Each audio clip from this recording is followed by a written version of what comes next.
உடலுக்கு ஆரோக்கியம் தரக்கூடிய கருவேப்பிலை தொக்கு ஈஸி அண்ட் டேஸ்ட்டா எப்படி செய்றதுன்னு பார்க்கலாம் வாங்க.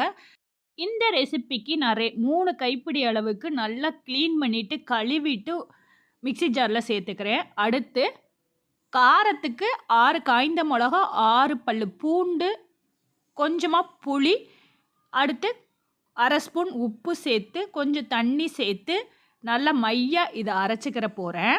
காரத்துக்கு காய்ந்த மிளகா எந்த அளவு வேணுமோ அந்த அளவு சேர்த்து அரைச்சுக்கிறேங்க. இந்த மாரி மையா அரைச்சதுக்கப்புறம் ஒரு கடாயில 1/2 ஸ்பூன் வெந்தயம், 1/2 ஸ்பூன் கடுகு சேர்த்து நல்லா வாசனை வரும் வர வறுத்துக்கிறேங்க.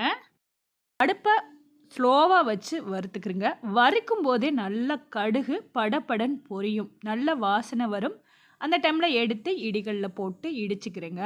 அதே கடாயில 2 டேபிள் ஸ்பூன் நல்லெண்ணெய் சேர்த்துக்கிறேன்.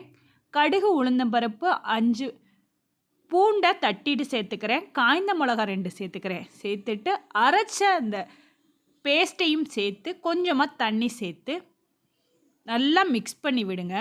அதில் உள்ள தண்ணிலாம் வற்றி நல்லா வாசனை வரும்.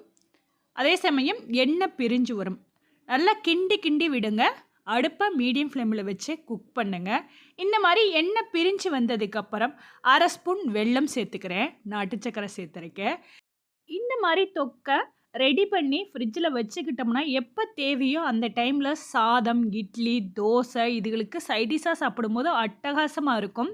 கண்டிப்பாக ட்ரை பண்ணி ஸ்டோர் பண்ணி வச்சுக்கிறேங்க. டேஸ்ட் அருமையாக இருக்கும்.